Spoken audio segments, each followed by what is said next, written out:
Maybe this is a better option. Does it go for me? Oh yeah, yeah. There it is. Okay. Good morning. Sorry about the delay. YouTube is playing tricks with me. But what I realized is that it is probably easier to, uh, start a go live immediately, send you a link, which is just what I did. That took like under 1 minute instead of sending you a link in advance and then that not working. I don't know why that happens. In the morning, we finally got to do it, but somehow it didn't work now. So I might just do that for the next few classes. People are joining slowly. Uh, I reckon Alok, you would have sent Alok Puja, you would have sent the link on to others. Let me just check, and then I'll give everybody a few minutes to log on. It's only fair that I should wait. Um, so those of you who are here, okay, people are joining very, very quickly. That's excellent.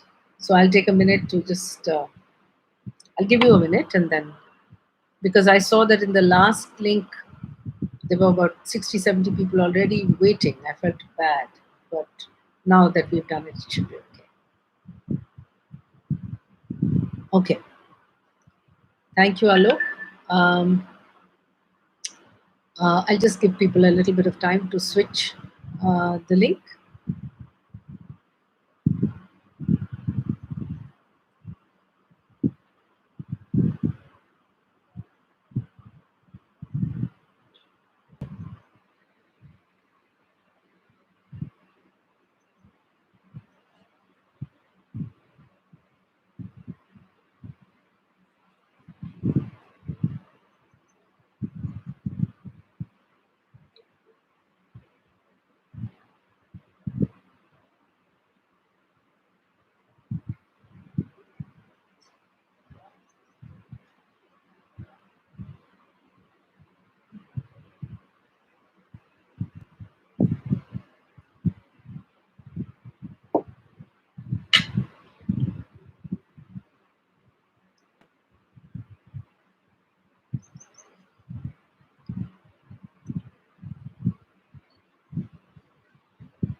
Okay. Goodness. 100 people are online. Excellent. Good morning, everyone. Sorry to cause the confusion, but I'm just learning how to use these technologies. Sometimes they work the way you want, and sometimes they don't. So, um, thank you for bearing with me. And I think I could get used to this actually. Speaking on to the camera, not to people, though no, I could never really get used to it. So, okay. Um, we pick up where we left off yesterday. Um, we look at how the how Weber's understanding is shaped, and what he is. Today, we'll focus on what he is actually arguing uh, that a bureaucracy looks like. What are its characteristics? And while we discuss the characteristics, we'll try and relate to what we were discussing yesterday about the central, sort of conceptual understanding, the conceptual points of reference that he uses. So, rationalization, ideal type, domination, authority, things that we talked about yesterday. And that should give us a sense of how to understand Weber. Just a couple of things about the readings that I would like.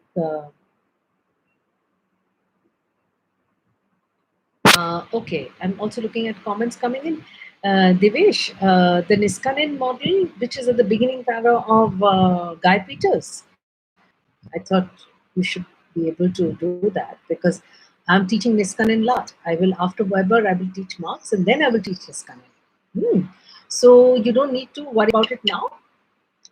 When we do Niskanen, you go back and read. Actually, I wanted to send you all of Guy Peters at once so that you can understand the relationship between politics and bureaucracy. That's a kind of guiding principle that I want you to follow in this course, at least. That's why I sent it to you right at the beginning, because um, much of what we study on in public administration and the discipline of public administration is such that there's a focus on institutional analysis. There's a focus of very descriptive analysis. Institutions are described in terms of their powers, in terms of their functions, in terms of their roles. That's how public administration is taught a lot. And I do not teach public administration like that. I teach administrative theory as theory is supposed to be taught, which is to understand it conceptually, to understand it analytically, and most importantly, to understand it as politically as possible. Remember that all public administration functions in the context of politics. So there is a political understanding of bureaucracy, which is very important. And as students of politics, of course, it's very important to privilege a political understanding, which is why I sent you Guy Peters, because you wouldn't have read Guy Peters before. And The Politics of Bureaucracy, very famous work. If any of you are interested, I can send you the PDF of the full book, fascinating book that you can read, which tells you that when you do a political analysis of the bureaucracy, how you can understand it completely differently. अभी आप वो हिस्से पढ़िए जो हम अभी weber के बारे में बात कर रहे हैं, अभी मार्क्स के बारे में बात करेंगे तो वो भी आपको समझ में आएगा, उसके लिए आप चिंता मत करिए। निष्कानन पर जब हम पहुंचेंगे तो वो वाला हिस्सा आपके लिए मीनिंगफुल हो जाएगा, ठीक है। तो इस वक्त हम जो हिस्से आपको वेबर के लिए मीनिंगफुल लगते हैं उन्हीं को when we come to Niskanen, I will explain that. Is that clear to you, Divesh? I hope that's okay. Um, but thank you for asking questions in between. That's very useful. And it allows me to say many things which I would not have normally said. So they're most welcome. Don't worry. थोड़ा सा मैं distract जरूर हो जाती हूँ, but I can keep it on track. As long as the questions are focused on what I'm teaching or just the topic itself, it's okay. I'll manage. If I can't answer them immediately, I'll answer them later, etc. Okay? Now, uh, uh, to go back to what I was saying on Weber, um, we are trying to locate Weber in the context of his time, which we did yesterday. We also talked about the conceptual context in which he's writing. So the understanding of capitalism, the understanding of rationality, the understanding of um, of domination, of authority, and then his contribution in terms of the ideal type. These are the conceptual reference points to understand Weber. और जैसे मैंने कहा कल कि weber का bureaucracy पे लेख जो है वो सबसे महत्वपूर्ण नहीं है, हमारे लिए महत्वपूर्ण है। इस बात को मैं बार बार कह रही हूँ क्योंकि कई लोग अपने जो भी आप वेबर पे आंसर लिखते हैं जो एग्जाम में आता है उसको आप लोग सब